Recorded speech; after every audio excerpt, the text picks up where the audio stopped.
नमस्कार दोस्तों, GPS online classes में आप सभी का स्वागत है। आज हम यहाँ पर कुछ न्यूमेरिकल्सों के बारे में डिस्कस करेंगे। एक लास्ट क्लास में भी हमने एक न्यूमेरिकल किया था कि यदि किसी वस्तु को 1 कूलम आवेश यदि दिया जाता है तो उस वस्तु से स्थानांतरित इलेक्ट्रॉनों की जो संख्या है वो कितनी होगी, और वो इलेक्ट्रॉनों की संख्या हमने ज्ञात की थी और उसका जो मान है वो 6.25 गुणा 10 की घात 18 प्राप्त हुआ था। आज अपना जो क्वेश्चन होगा वो उसी से संबंधित क्वेश्चन है, यानी 1 कूलम आवेश के अंदर उपस्थित इलेक्ट्रॉनों की संख्या हमको पता है 6.25 गुणा 10 की घात 18 होती है। तो उसी संख्या से, उसी 1 कूलम आवेश में उपस्थित इलेक्ट्रॉनों की संख्या से संबंधित हम आगे न्यूमेरिकल करते हैं। तो अपना क्वेश्चन है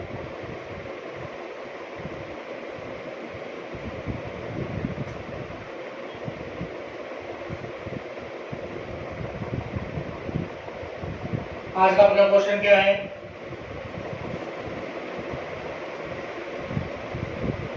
किसी वस्तु से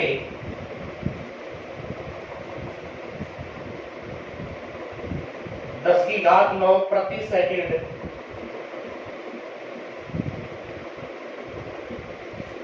इलेक्ट्रॉन किसी दूसरी वस्तु में स्थानांतरित होते हैं,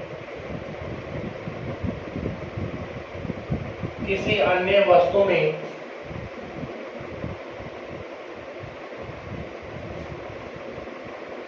स्थानांतरित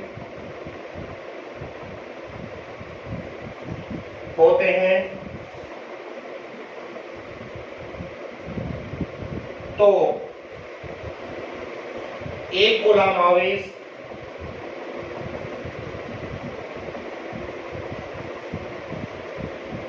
के लिए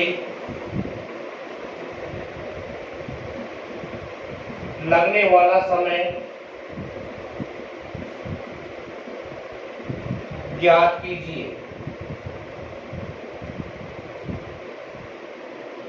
सबसे पहले आपको क्वेश्चन को समझना है। किसी भी क्वेश्चन को जब हम सॉल्व करते हैं तो क्वेश्चन को समझना ही उसका आधा हल होता है। अपने पास कोई वस्तु है, उस वस्तु से 10 की घात 9 इलेक्ट्रॉन प्रति सेकंड में ट्रांसफर होते हैं।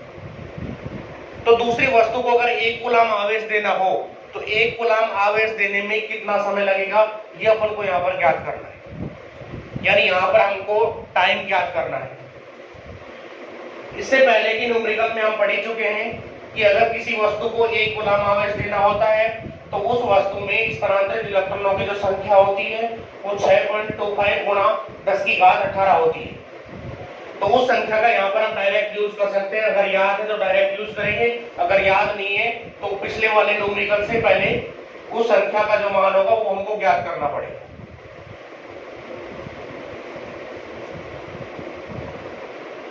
तो अब हम इसका सॉल्यूशन चालू करते हैं। हम जानते ही हैं कि 1 कूलम आवेश अगर किसी वस्तु को ट्रांसफर किया जाता है तो उसमें इलेक्ट्रॉनों की जो संख्या होती है वो 6.25 गुणा 10 की घात 18 होती है। तो यहां हम लिख देंगे, हम जानते हैं कि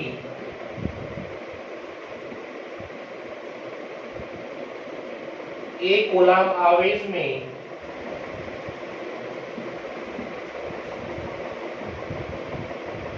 इलेक्ट्रॉनों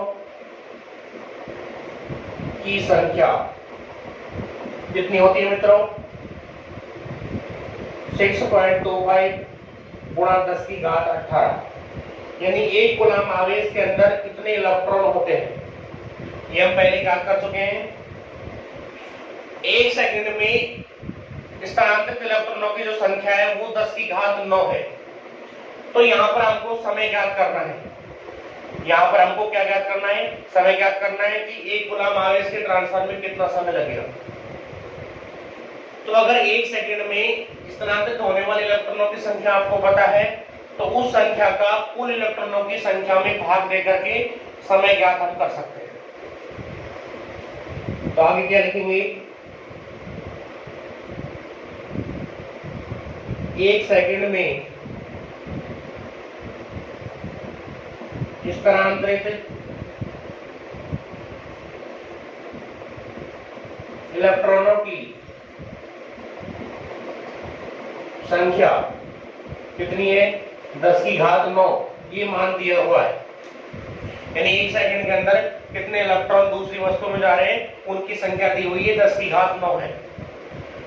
अगर अपने पास कुल इलेक्ट्रॉनों की संख्या है और 1 सेकंड में कितने इलेक्ट्रॉन दूसरी वस्तु के अंदर जा रहे हैं, अगर वो संख्या है तो कुल संख्या में प्रति सेकंड स्थानांतरित होने वाले इलेक्ट्रॉनों की संख्या का भाग देकर के समय का मान ज्ञात किया जा सकता है।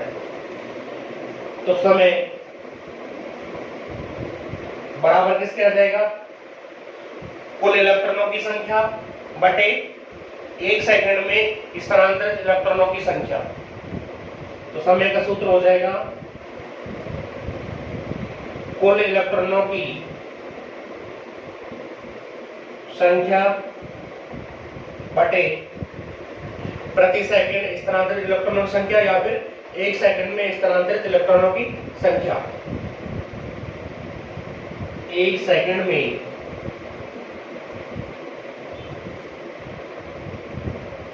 स्थानांतरित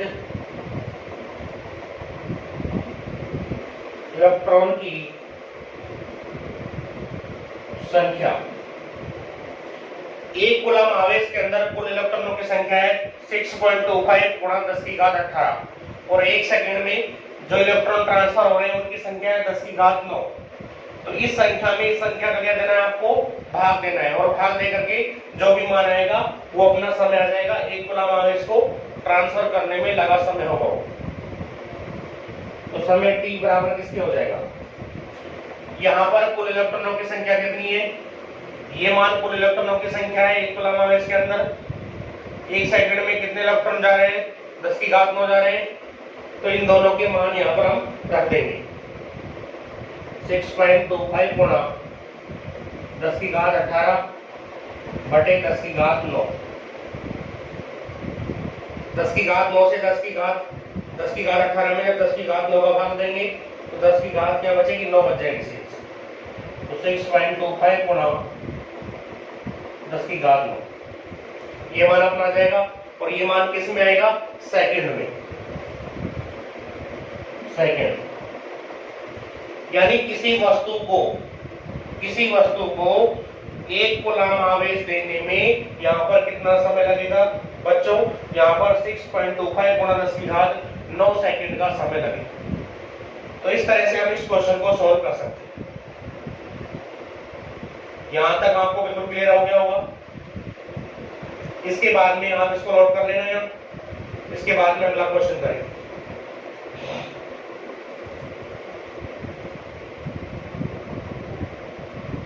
नोट कर लो इसको।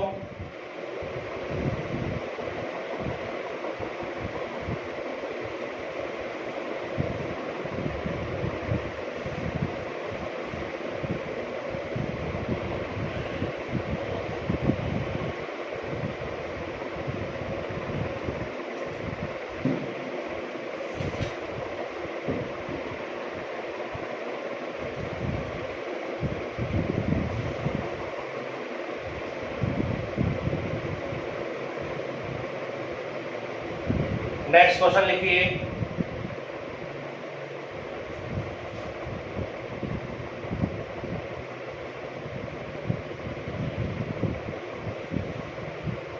दो आवेश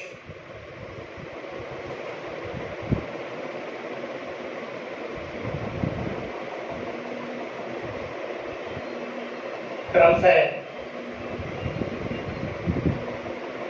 2 माइक्रोकूलम तथा -3 माइक्रोकूलम के हैं। ये एक दूसरे से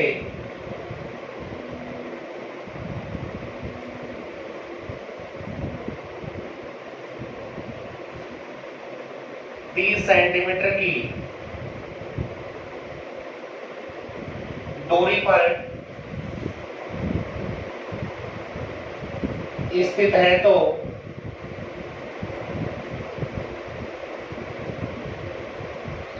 इनके मध्य इनके मध्य लगने वाला विद्युत बल का मान व प्रकृति ज्ञात कीजिए।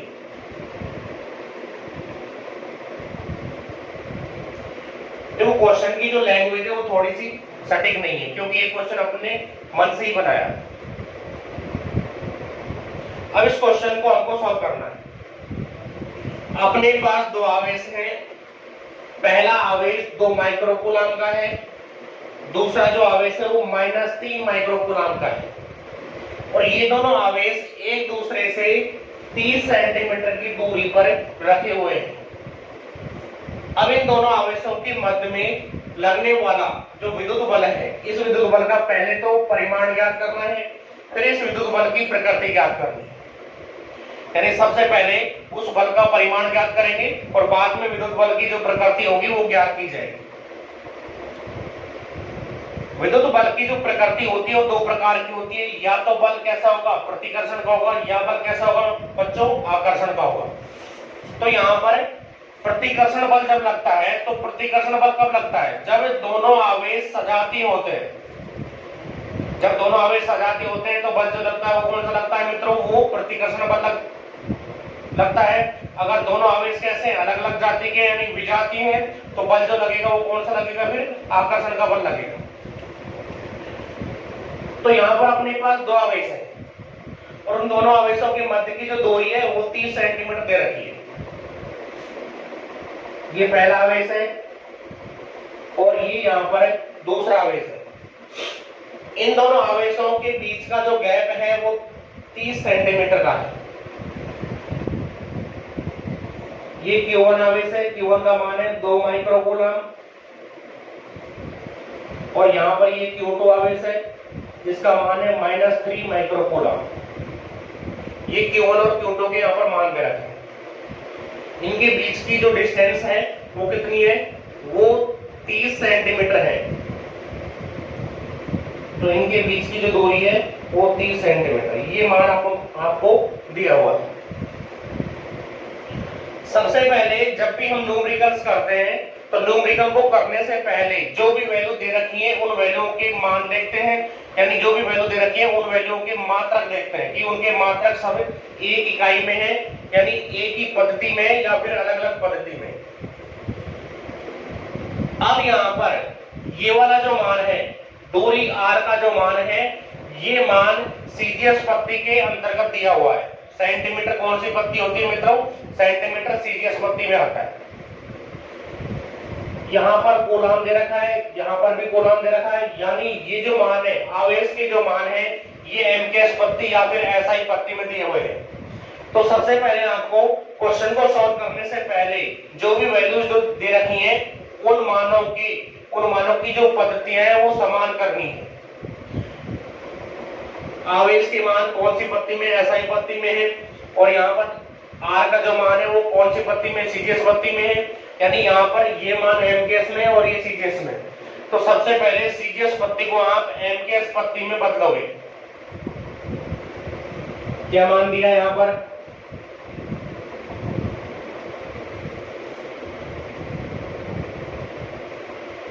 Q1 बराबर है 2 माइक्रोकूलम। ये Q1 का मान दे रखा है। ये किसका मान है, ये Q1 का मान है। Q1 बराबर है 2 माइक्रोकूलम। अगर इस माइक्रो को हटाना हो तो माइक्रो को हटाने के लिए किससे गुणा किया जाता है, 10 की घात -6 से। तो माइक्रो के स्थान पर आप 10 की घात -6 रखोगे तो ये हो गया 2 × 10 की घात -6 कूलम। यानी Q1 का मान कूलम में हमको चेंज करना है, माइक्रो हटा करके इसको कूलम में लेके आना है, जिससे ये पूर्ण रूप से एमकेएस पद्धति हो जाए। ठीक है, इसके बाद में Q2 की वैल्यू देखेंगे। ये मान दिया है, ये जो मान है ये दिए गए।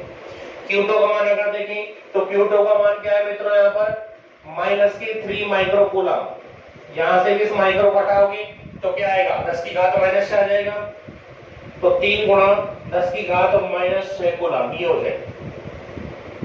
आर का मान सीजीएस पत्ती में है, उस सीजीएस पत्ती को एमकेएस पत्ती में कन्वर्ट करोगे। आर बराबर क्या है? आर बराबर है 30 सेंटीमीटर। 30 सेंटीमीटर ये आर की वैल्यू है। इस सेंटीमीटर को आप किसमें चेंज करोगे? इसको आप मीटर में बदलोगे। 1 मीटर के अंदर 100 सेंटीमीटर होते हैं, यानी 1 मीटर बराबर किसके होता है? 1 मीटर बराबर होता है 100 सेंटीमीटर। तो 1 सेंटीमीटर बराबर किसके हो जाएगा? 10 की घात -2 मीटर। ठीक है, 1 मीटर में 100 सेंटीमीटर होते हैं, तो यहां से अगर 1 सेंटीमीटर का मान ज्ञात करोगे तो 1 सेंटीमीटर बराबर हो जाएगा 1/100 मीटर, और 1/100 को हम लिख सकते हैं 10 की घात -2 मीटर। ठीक है मित्रों, तो इस सेंटीमीटर की जगह पर आप मीटर अगर रखोगे तो इसको 10 की घात -2 से क्या करना पड़ेगा? गुणा करना पड़ेगा। तो सब इसको मीटर में बदलेंगे तो ये आ जाएगा 30 गुणा 10 की घात -2 मीटर। ये मान आपको यहाँ पर प्राप्त हो जाएगा। इसको हम लिख सकते हैं 10 की 1 घात ये रही, यहाँ पर माइनस की 2 घात है, ये प्लस की 1 है, तो माइनस की 1 घात कम हो जाएगी। इसको लिख देंगे 30 गुणा 10 की घात -1 मीटर। सॉरी 3 गुणा 10 की घात -1 मीटर ही हो जाएगा। अभी आगे का मान होगा कूलाम बल का, यानी कूलाम के नियम से विद्युत बल का अगर सूत्र देखें तो F बराबर किसके होता है? कि Q1 Q2 बटे R स्क्वायर। विद्युत बल यहां पर ज्ञात करना है। विद्युत बल F बराबर की Q1 Q2 बटे क्या आता है? R स्क्वायर आता है। ये विद्युत बल का सूत्र है। यहाँ पर विद्युत बल का सूत्र क्या होता है? कूलाम के नियम से F बराबर की Q1 Q2 बटे R स्क्वायर। तो ये अपना विद्युत बल का सूत्र हो गया। K का मान क्वेश्चन में नहीं दिया गया। K का मान हमको याद होना चाहिए। कूलाम के नियम में हम पढ़ चुके हैं कि K का जो मान होता है वो क्या होता है मित्रों? 9 गुणा 10 की घात 9 न्यूटन मीटर स्क्वायर प्रति कूलाम स्क्वायर। यानी यहाँ पर K का जो मान है वो क्या होता है? K बराबर 9 गुणा 10 की घात 9 न्यूटन मीटर स्क्वायर प्रति कूलम स्क्वायर होता है।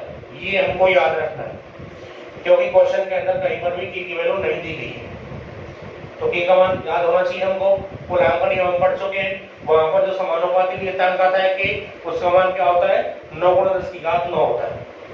ठीक है, यहाँ पर K का मान रख देंगे, Q1 का मान दिया हुआ ये भी रखेंगे, Q2 का मान रखेंगे और R की वैल्यू रखेंगे।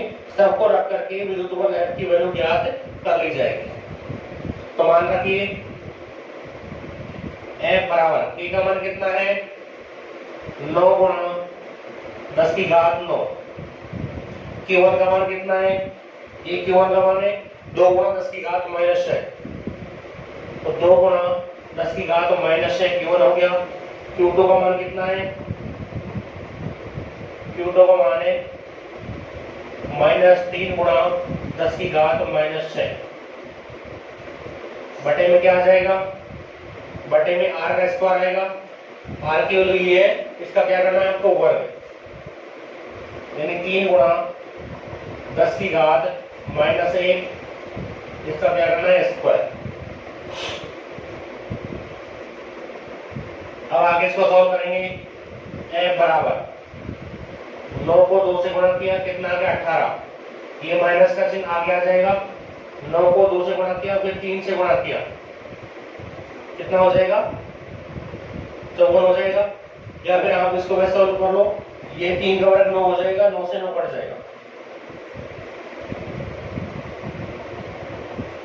9 को ऐसा कैसे रहने दो, 3 को इस 2 से गुणा कर दो पहले।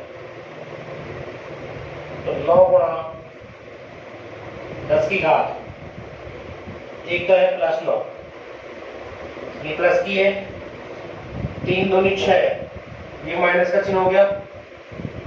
6 गुणा 10 की घात -6 और -6 कितनी होगी? -12 बटे 3 का वर्ग कितना हो जाएगा? 9 गुणा 10 की घात -1 का स्क्वायर करेंगे 10 की घात -2, ये मान प्राप्त हो जाएगा। 9 से 9 कट जाएगा, 10 की घात -2 ऊपर जाएंगी, कैसे हो जाएंगी? प्लस की हो जाएंगी मित्रों।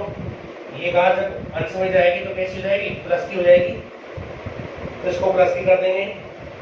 10 की घात 9 पहले से प्लस की है, 2 घात और ऊपर आएगी तो 9 और 2 कितनी हो जाएगी? 11। 11 प्लस की हो जाएगी और माइनस की 12 रहेगी। तो आगे क्या आएगा? 6 गुणा 10 की घात 11,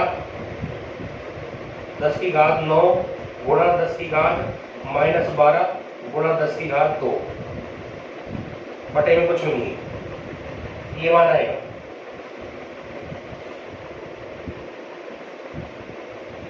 f बराबर 9 में 2 जोड़ेंगे 11 घात हो जाएगी, 11 प्लस की है और माइनस की है 12, यानी माइनस की 1 घात बचेगी। तो f बराबर 6 गुणा 10 की घात -1। बल का मात्रक क्या होता है? न्यूटन। यानी यहां पर 6 गुणा 10 की घात -1 न्यूटन बल इनके मध्य में लगेगा। ये बल इनके बीच में लग जाएगा और ये बल कैसा है? यहां पर चिन्ह कैसा है? माइनस का चिन्ह है। बल अगर माइनस में लगता है, बल का मान अगर नेगेटिव आता है, तो बल की जो प्रकृति होगी वो कौन सी होगी? बल की जो प्रकृति है वो कौन सी होगी? फिर माइनस में अगर बल है तो बल की प्रकृति कैसी होगी मित्रों? बल की प्रकृति आकर्षण की होगी। तो यहाँ पर इतना न्यूटन बल लगेगा और बल की जो प्रकृति है वो कैसे आ जाएगी? वो आकर्षण की प्रकृति प्राप्त होगी। ठीक है।